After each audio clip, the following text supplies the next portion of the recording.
Today, please introduce yourself. Good morning, Ma'am. I'm Maricel Manati de la Cruz, 42 years old, separated with my husband.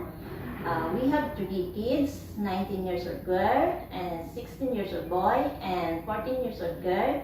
We live at Barangay Dagami, Maasin, Iloilo. I have 6 brothers, 2 deceased, 2 sisters. I'm a fourth in the family.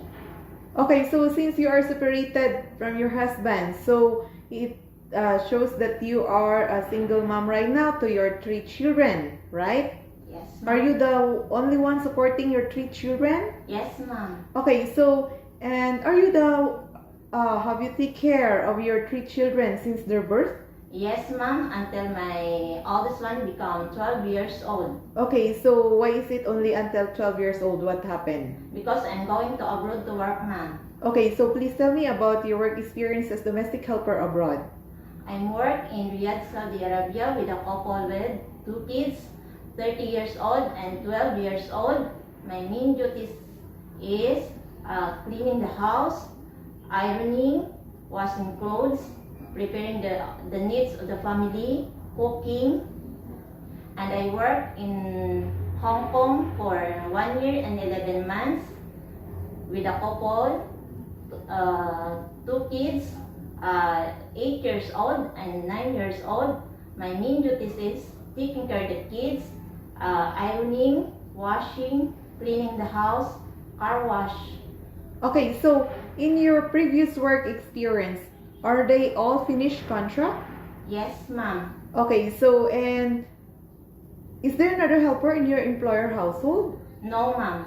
So it means you are the only one taking care of the needs of the whole family and doing all the household chores. Yes, ma'am. Okay, so how would you describe your employers? Are they good to you? They are good to me, ma'am. And how would you describe yourself as a worker? I am hardworking, trustworthy, honest, and I can do all the work. Okay, so do you have any tattoo? No, ma'am.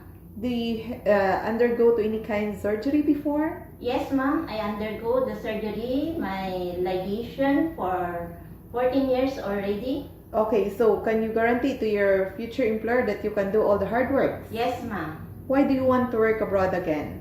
For the education of my kids and to save money to build my own house. Are you scared of dogs and cats? No, ma'am. Are you willing to take care of a baby in Hong Kong? Yes, ma'am. Can you sing a nursery song for babies? Yes, ma'am. Okay, please give me example. Baba black sheep, have you anyone? Yes, sir, 3 bags full. 1 for my master and 1 for my dame. 1 for the little boy who leads down the lane. Okay, thank you. Do you have a food allergy? No, ma'am. Are you willing to share a room with the kids and elder in Hong Kong? Yes, ma'am. Are you okay if your day off is not Saturday or Sunday? Yes, ma'am. And would you accept no day off but instead to be paid by your employer? Yes, ma'am. If you are homesick, would you break your contract and insist to return home? No, ma'am. I focus on my work. Would you like to work with employer who has many children?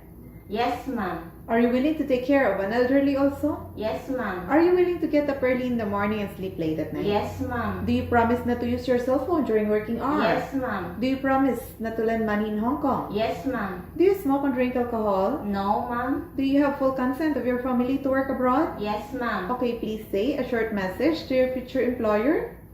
Good morning, ma'am. Sir, if you select me as your domestic helper, I'm very hardworking, trustworthy, honest, and Could you promise to your future employer to finish your contract and if needed to extend? yes, I'm willing to finish my contract and willing to extend my contract if Okay. needed. Okay, so and can you do your work with less or no supervision? Yes, ma'am. And are you a happy person? Yes, ma'am. Okay, that's all for today and thank you for coming.